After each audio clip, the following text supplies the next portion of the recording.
we were falling behind on innovating in the agency services. And we've reached that point and said, okay, well, if we want to do those things, where's the cash coming from for that? And how do we fund that? And then we looked at Morphio and said, well, there's something that we're spending a bunch of money on. Yeah. What is this thing? Is it an internal tool? Is it something that's going to generate additional enterprise value? Do we sell Morphio with our agency when the time comes? What do we do? And that took months of debates and thinking and conversations with a lot of folks. And what we ultimately decided to do was carve it out as its own business. Welcome to Future Driven. I'm Adam Lejeune-Kopp, and on this podcast, we talk about challenges and wins in business. See the vision, drive the future. All right, welcome to episode 42 of the Future Driven podcast. I am here with Dave Bunce from Morphio. Dave, thanks so much for jumping on. Hey, thanks for having me, Adam. Excited. Well, Dave, we were just catching up off camera, if you will, and I'm in Canada right now. You're in Canada.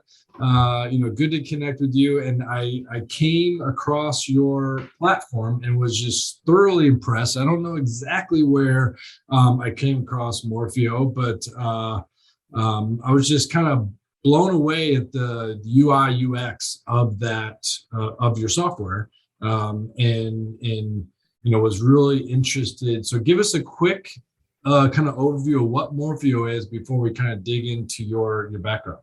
Yeah, sure. So Morphio is a digital marketing, monitoring, and alerts platform. So the whole idea is connect your ad platforms, Google Analytics, Shopify, through eCommerce, plug a bunch of stuff in. We'll monitor it for you. We'll tell you when something's not working, and then we'll give you recommendations on how to improve it. We started I'll get to this, I'm sure, but we started within a digital marketing agency and spun ourselves out of that. So, we are marketers, born and raised, if you will. And that's what our passion is really in terms of what our technology does. That's great. So then, so let's dig in a little bit of that. So tell us, your career kind of path. How did you ended up in the agency world? Was it your agency? Kind of what did the last, kind of leading up to the launch of Morphio? Yeah. So of all things, I am actually a public accountant. So I have my CPA designation, and I, as they call it in the industry, doing our time. Sounds a little bit, not exactly the most exciting, but I spent 6 years or 7 years at PwC for one of the larger agencies or firms, as it's known in accounting. Firm, agency, it all ends up being the same thing. People lending expertise. So what ended up happening was I spent time at PwC and really hit this point in my journey of realizing the value and the excitement of entrepreneurship. And I would talk to business owners that were my clients, and I would just get frankly frustrated that I couldn't see things through with them. And it's consulting, whatever you want to call it, is great. But when you aren't, an extension of the team, and you aren't integrated into it, and you aren't, as passionate about the brand or the client as you want to be, it leaves something to be desired in terms of that. So, for us, it was, I was at that pivot point of, okay, am I really going to double down on this accounting thing? Or am I going to go and look for something, scrappy and start up and build something myself or with some other folks? So I've, of all things, found a digital marketing agency here in London, Ontario, of all places, where I'm living right now. And we were at about 15 people, just starting to get some traction. This was in about 2014, 2015. Google ads and Facebook ads was still revolutionary, if you will, at the time. And the agency started to take off. And so I joined it to run finance and operations. And that sort of was my first foray into marketing, was overseeing agency operations. And there's no better trial by fire than, having to run an agency, particularly one that's growing, which has its pros and its cons and challenges. So that's where, my background and all things led me into agency world first. That's great. So you came on to them as their in-house finance team? Correct. Yeah. So I came in to be their, finance team. They wanted to have a couple of people in their finance department. So trained them. And then, I'm one of those sort of people when you talk about philosophies, I like training myself out of a job for better or worse. But you hear people talk about that philosophy, and I'm a believer in that. So, they brought me in, hired 2 finance people, groomed them to then take over the day-to-day stuff. Then at this point, we were hitting about 60, 70 people. We were looking for succession planning for the owners who had other entrepreneurial things they wanted to do. Entrepreneurs get pretty itchy. They had the 7-year itch hit them since they had started the business. So then I elevated into the COO role of the agency. Then we grew it to 100 people, and then we sold it at the end of 2019. Oh, great. So you really elevated within the agency to this chief operating officer role.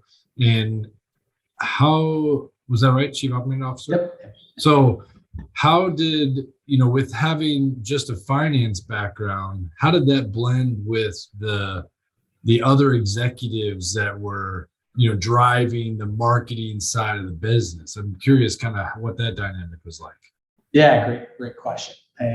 The first part was education focused, and I think finance can be either intimidating and or annoying depending on what lens you put on it. But I always brought the educational lens to it to say, we all have the same objectives here of A, profit, like making a profitable company, sustainable company, right? And B, making it a place that people want to work and clients get results, right? It's like you have 3 stakeholders, right? You have your bank account, you have your people that you employ, and the people that receive your services. Yep. And when you break it down that way into those 3 things, it's a balancing act between those levers in all facets of the job. So really for me, it just became an education piece. And then the other thing too is just little things like, I got certified, I did my Google certifications, I did Facebook, like all that stuff to at least know what the team was going through a bit. Sure. And put myself into those roles. And I never claimed to be the expert, and I was never, executing on clients' campaigns, which is probably a good thing. But sitting in on client meetings, immersing myself in the actual tactics was really key, because you're right. Otherwise, I wouldn't have had any credibility coming in as like, oh, you're the finance guy. What do you know about running an agency? Although the finance guy is very important. It's the first person that you want to connect with as an agency owner. It's the first person you want to make sure knows who you are and is on board with everything you're doing.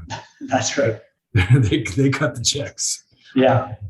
So yeah, that's great. So you mentioned 2019, the company sells. Do you stay on with the company, or how did that transition work? Yeah, good question. So the transition, I did stay on. So our owners, or the 2 co-founders that were still active in the business, one went to run, or had left a few years before that to run another business, and the other co-founder left to start Morphio. So the keys to the car on the agency side was left to me and our CEO, who is also not an owner but was brought up with me in the management stream. So we stayed on. I stayed on for a year because we announced to the team the acquisition in February of 2020, and then 2 weeks later, COVID hit, and we had lockdowns in Ontario, and everyone scurrying. So I stayed on for a year just to see it through. It wasn't a contractual thing. It was like, let's just make sure what we've built over the last, for me, 7 years, for those guys, 10, sure, and see it through. And then at the end of 2020 is when I made the switch over to Morphio. Okay. And then was Morphio developed within the agency, and then you guys brought it and created its own, or was it kind of cooked and baked in another kitchen? Kind of how'd that work? Yeah, and the answer is at different times, all of those things. Yeah. And it was a bit of a meandering journey, frankly, and one that you learn hard lessons, right, in terms of navigating, the internal politics, priorities, all of those things. So it started in 2016. So Morphio started in the agency 2016. We had a dev team already, so we pulled a couple of developers onto it. We made it kind of that R&D project, the scrappy little thing on the side that you kind of have hanging off the side of your desk as the operations person. Like, oh yeah, we got that Morphio thing going. And so it lived like that for a couple of years, and then we had to become very intentional about the value of it and what we wanted to do with it. We got to a point in our scale of an agency where, we had to make priority calls on where are we investing our capital? What do the owners want to take out of this business? What roles do we want to hire for to elevate? At the time we were like, well, we don't have an Amazon team. We had Google, we had our social search teams. We didn't have an Amazon team. We didn't have email marketing. We were falling behind on innovating in the agency services. And we've reached that point and said, okay, well, if we want to do those things, where's the cash coming from for that? And how do we fund that? And then we looked at Morphio and said, well, there's something that we're spending a bunch of money on. Yeah. What is this thing? Is it an internal tool? Is it something that's going to generate additional enterprise value? Do we sell Morphio with our agency when the time comes? What do we do? And that took months of debates and thinking and conversations with a lot of folks. And what we ultimately decided to do was carve it out as its own business. We, sold the IP and did all the crap us accountants make people do. But we spun it out into its own business, turned it into its own thing, own balance sheet, own P&L, own funding, owners putting in cash. Then we raised some money. And that was really when we were able to, focus on it and make it a viable business. Okay, great. So then is that a year ago that launched, that you left the agency and took over the CEO role as Morphio? Yeah, correct. Yeah, we've been in market a year and a half. We spent the year I was at the agency still after selling, our co-founder of both Morphio and the agency, he got it to a point of the product where it was ready to commercialize. Like, here's this product. It now has, a front end to it. Thanks for the comment on the front end design. But it is, it definitely became its own thing. And he brought it to, what is the vision for this thing? How does it look? How does it feel? And then from there, I came over to kind of take the reins from him. Okay. So, to kind of restate what you said earlier about what Morphio is Morphio is a, I'm going to put it in kind of layman terms. It's a client dashboard to manage all of your paid media campaigns, Google, social media. I assume TikTok is coming. Yep. And you mentioned Spotify. So there's all these platforms out there that Morphio can create a dashboard, whether it's one business or you're managing 10 businesses like an agency. You can pull it all together and look at it in real time with nice fancy graphs. You got data points, you got everything you customized to build, and I didn't build ours per se, but I know the person, who has been building ours has found it very easy to manage. And I think that's the biggest challenge with these platforms out there, that it becomes too much. And it all comes down to, what's going to actually work for you? What are the data points that you need? And so there's some clients that need 3 data points and there's some that need 50. And you just got to find out what works for you. And I find that, Morphio, because we've gone through in the last 5 years, we've probably gone through a dozen different versions of this. And for us, having that external facing kind of ease of use and visibility for ourselves and the clients, because the people that are reviewing these are not digital marketing specialist. Digital marketing specialist is building it, but then it's the strategist and the client that are reviewing these campaigns. And then essentially it's like, what did I spend and what did I get? And exactly.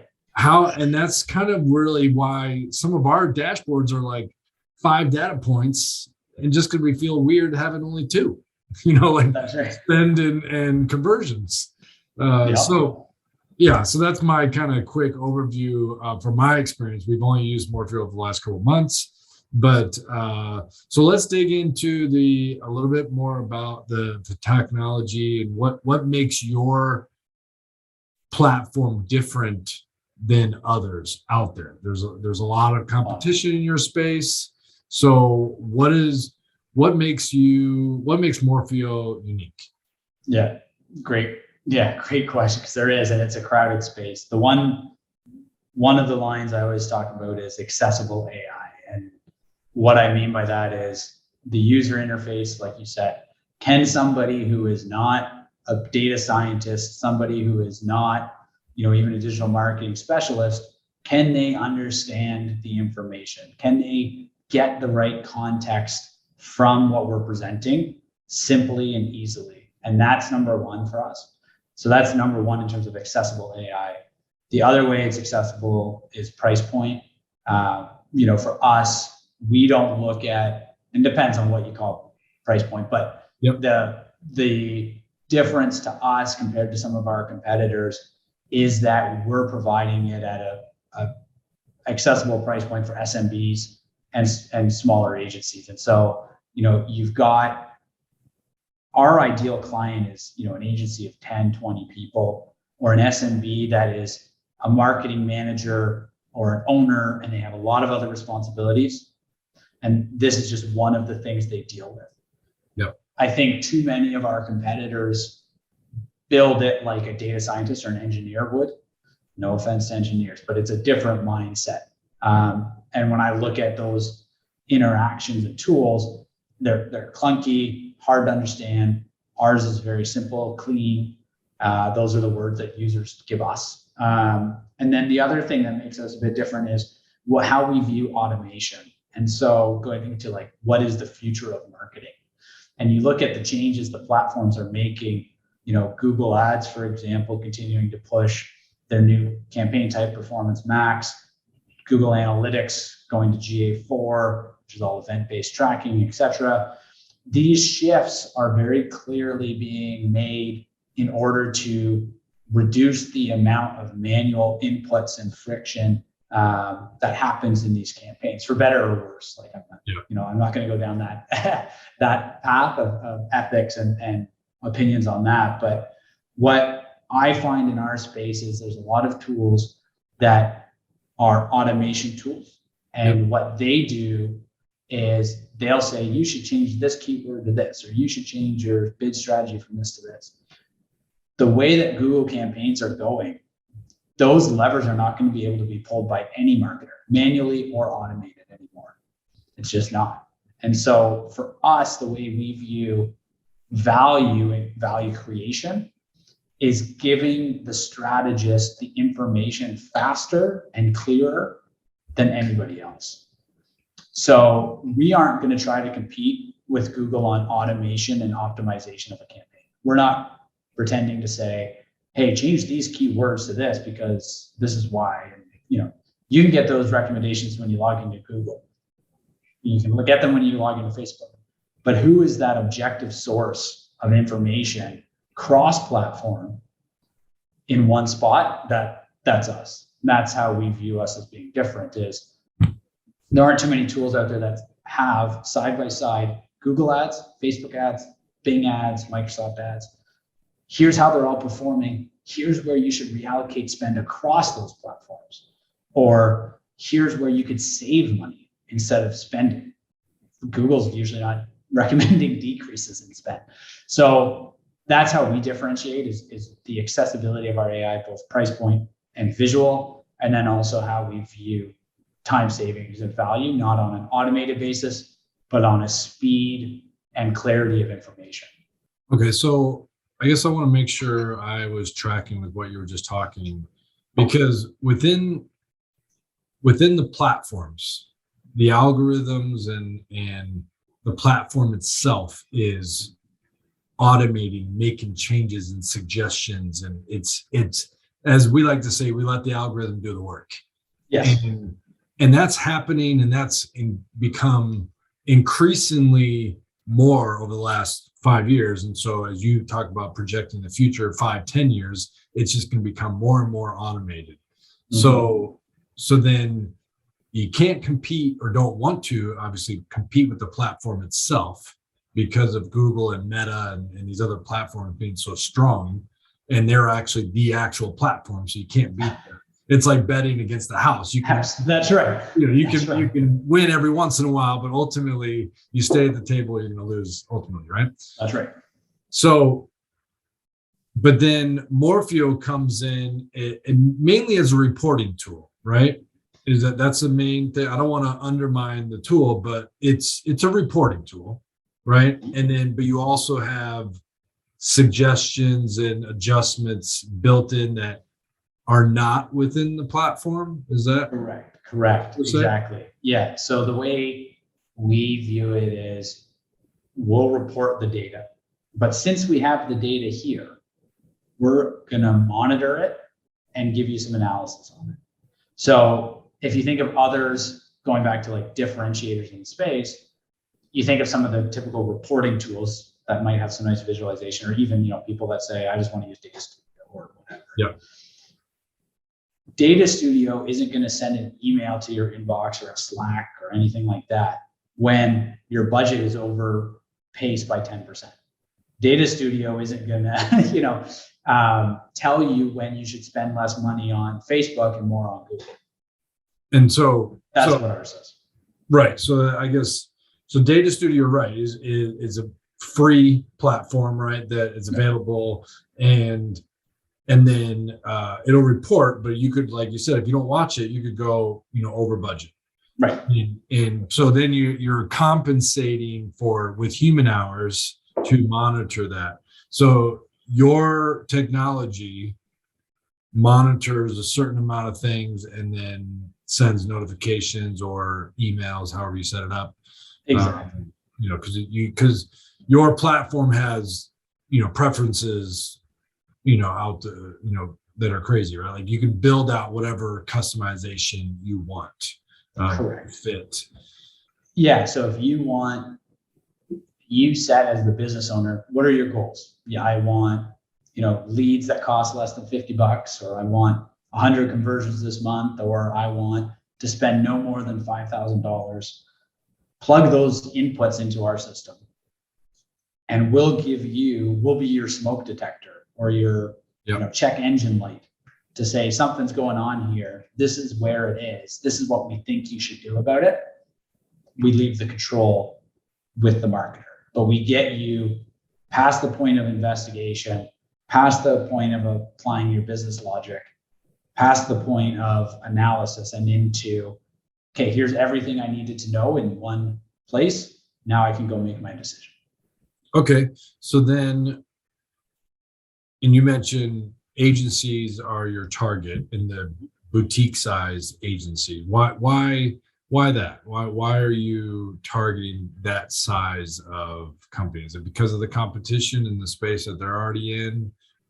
Or is it the amount of agency owners in that, or agencies in that realm? Yeah, it comes down to that stage is the point where they start to feel the pain of not being able to be connected to all of their clients and their success and their results themselves.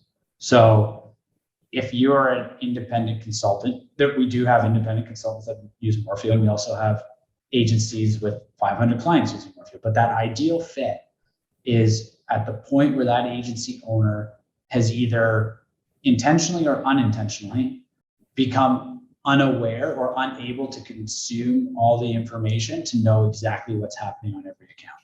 Yeah. So we had that aha moment at our agency when we hit about 20 people. And the owner always used to know, our first client, their goal was $50 leads. I just need $50 leads. And our owner knew that was the number we were always targeting. But once client number 20 came on, for example, he couldn't remember all 20 of their clients' goals, and he couldn't remember where we actually were, and he didn't know anymore who was changing what. So that point of that agency being, 5, 10 people, or really any agency owner that is preparing to give up that control to somebody else, this is a way for them to have that lens of what is happening for my clients without having to be actively in the platforms poking around in that. For the digital marketing specialist, it's now your security blanket or your second set of eyes, because you're now no longer worried about, oh, if I screw up putting in a budget and I'm overspent, is the client going to fire us? Am I going to get fired? What's going to happen? So that's the stage we target, because it's at the point where the volume becomes unmanageable within somebody's own head. Okay. So that's great. And obviously I'm talking firsthand because we're using the platform and, still early on, but really intrigued and interested. So now you've launched, you've got it built out, so what is your biggest marketing challenge? Let's say, you've got an X number of clients today, right? And you're trying to get to Y or Z, how far, you've got some goals. What is your biggest marketing challenge or is marketing sales challenge to scale to the size that you want? Yeah. Marketing wise, it is exactly what you said. It's cutting through the market and the noise. And we know the pain point of our target audience, like, okay, agency owner has this problem where they're no longer able to scale it, or digital marketing specialist, good at what they do, but can't stay on top of all the information, whatever. We know those are the pain points. How or where do you identify or find those people that speak to those people about that at the right time? That is our challenge in marketing. And I think, as you said, you've tried a dozen tools, or you've gone through the gamut of options. That lends itself to then, well, how are you kind of like this? Or we've already tried this platform, so what's different about you? That differentiator is a big challenge. Once we get on a demo call and talk to people, and once they get into the product and see like that visualization, see the front end of it, understand the way we're analyzing their data, they get it. But getting them on the call, getting them from that point of, oh, this sounds interesting, but it sounds like this, to a call, that's our biggest challenge. So are you doing paid media? I remember now how I got introduced to Morphio. It was through your partnership with Design Pickle and the webinars that you're doing there with them. That's obviously a nice strategy. What other unique things are you doing to connect and get out in front of your potential customers? Yeah. So paid ads, nothing unique about that. That's just kind of, you have to be there. Yep. And then they're at least intentful. But yeah, the partnerships is a good one. Design Pickle is one that we've formed. We also have, we've started finding agencies in other markets that can help us leverage, and this is more overseas. In North America, we obviously have a concentration of agencies already, but in other areas where we're just starting to get traction, we often, find agencies that are able to either connect us into networks or refer and partner and do that sort of stuff. So those have proven to be valuable. And then sort of the final part of it is, is stuff like this in terms of being transparent about our roadmap, transparent on our history and lessons and all of that. I think the piece, just from a content and positioning perspective, is everybody always talks about A, features, and B, tells you how great everything is. And it's like, well, I'll gladly come on here and tell you the things we screwed up and, how long it took us to get to product market fit and all of those things. And I think it's just, I've heard from others, I was on a call with someone yesterday and they were like, I read your piece about, how you how you guys made the mistake as the agency where you got fired by a client because you overspent on a budget. People don't talk about those things. So, okay, well, I mean, I appreciate you, telling us a little bit, giving us a little bit of peek behind the curtain, if you will, but you're still young in the grand scheme of things as a company, right? I mean, you're old.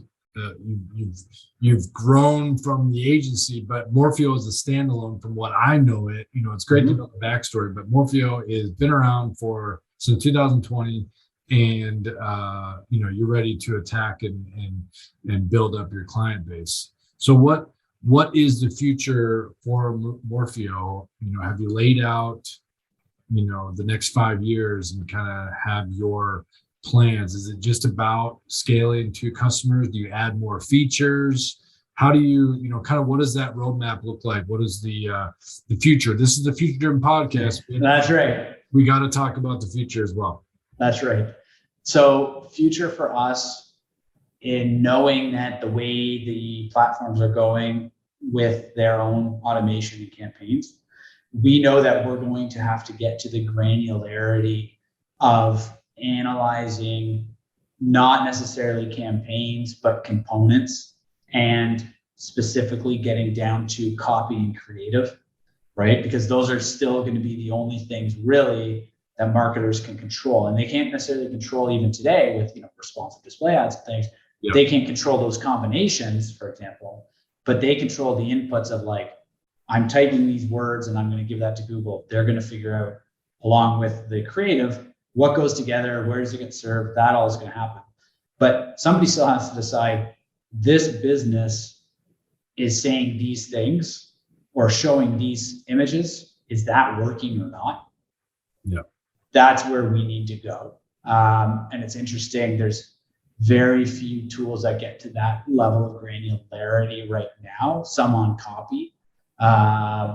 There's one on creative that does it, and they abandoned the agency space. I won't name them, but they've said, trying to sell this into marketing agencies, one, was really hard, and two, the accuracy of it was a challenge. So, for us over the next 5 years, it's now going to be getting down into those componentized pieces and giving people insights into that and recommendations on that. And then also getting into the what if analysis. Like, what if I had an extra $5,000? Where should I spend it? What would I get for it? Should I put it in existing campaigns? Should I create new campaigns? Who should I be targeting? The what if analysis, like think of your sort of, what would you ask your CMO? And that's where we need to go. That really like theoretical what if, hypothetical situation stuff. That's where we're heading in the next 2-3 years. So as the platforms mature over the next 5 to 10 years, is there a concern that the reporting is going to be built in, and that, the solution that you're providing now, so then you'd have to look at reporting on Meta, look at reporting on Google, and kind of look at multiple places. So you would still have that competitive advantage of bringing it all together. But do you see that being on the roadmap of these individual platforms? Because do they have it already? They have clunky versions. Yeah. They have clunky versions, but I absolutely don't see why they wouldn't or couldn't. Yeah. The information's already there. And for them to keep people in the ecosystem and to control the narrative of the data, because that's the other thing. I mean, you look at conversions and attribution and you think of, okay, well, if I add up my Google conversions and my Facebook conversions and add those two numbers together, it doesn't equal what happened on my website. And it doesn't equal what happened even within analytics of what happened from those channels. So it's very much in their best interest to maintain the data and the scope of reporting and such in their platforms. Absolutely. So where we need to go, to your point, is one, making sure we continue to be enough of an aggregator that we're pulling it in together. And two is the objectivity of it. And so when I think of as I said, those platforms have their reasons and their ways and their calculations. But how or where can you go as an intermediary that doesn't have skin in the game in terms of media spend and results and can be agnostic to platform?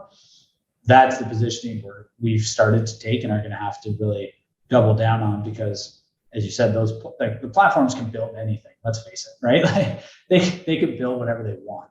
So how does a tool like us survive is being in the middle of those platforms and being objective in the way we do that. Yeah, and you basically just nailed it. Like if I have all this meta reporting, in some ways, like the human part is like, can I trust that? And, That's right. Is that exactly what's happening, or are they skewing that to make me feel like that's exactly what's happening? So being a third party, having an objective view of the platforms makes a lot of sense. And expanding beyond paid media as well in the next 3 to 5 years. You say, what's the future? Yeah. Because you aren't able to get that clear attribution, at least it's getting worse and worse with tracking and iOS and all of that. Yeah. And the changes in cookies. It's gotten even harder to know where your marketing is working and not. So we know to create or complete the ecosystem of marketing, pulling in email marketing results, pulling in SMS marketing, pulling in, who knows, maybe in 5 or 10 years, the metaverse, who knows, right? But rounding out our offering to recognize like the holistic view of marketing is going to have to happen too. Yeah, and the one you didn't mention was OTT. Yeah. Kind of like that one's happening right now. That is something that I don't really know exactly. I mean, like for example, Hulu ads, they're making Hulu's making a big push right now, at least from what I can tell, that they're making it affordable for you to advertise on Hulu. And so then what does that look like as far as if a client comes to me and says, okay, let's, here's 10 grand, let's do Google, let's do Meta, let's try Hulu, let's try Metaverse, having that. So then am I correct in saying one of your challenges is knowing when to pivot and put time and effort into reporting for the next platform, i.e. TikTok? Like that's not available right now, but that's on a roadmap. Yeah, exactly. And so at what point, what's the tipping point for you to say, because not knowing exactly how long it takes you to say go to launch, but it's not going to be a week, it's going to take some time. And what is that tipping point? Is it just the requests that come in? Is it just you seeing the amount of money that's spent on the platform? Yeah, so we monitor percentage, like ad revenue from those sources, sort of as a percentage of the whole. And so our view is we always want to have 90% of digital ad dollars covered in our platform. Yep. Historically, that was very easy with Google and Facebook, and then that's obviously getting harder and harder, which I think is a good thing, just for the industry to get that diversification and proliferation. But from a platform perspective, what we do is we basically look at percentages of ad revenue and look at growth on those, and then prioritize accordingly. So that's why TikTok's right up there for us right now to add, simply because of the growth we're seeing in it. And then anecdotally, we're on sales calls and they're saying, what about this? What about that? We log those anecdotally, both wins and losses, to say this is what integrations people were looking for. And we log them and see what, when we hit a certain percentage of people asking for it, then we put it on. That's great. Well, hey, Dave, thanks so much for coming on and giving us a little bit about Morphio. Looking forward to seeing you grow and seeing the space, and let me know when you're reporting in the metaverse so that we can be ahead of the curve. Sure. Thanks for having me, Adam. Really appreciate it. Awesome. Thanks, Dave.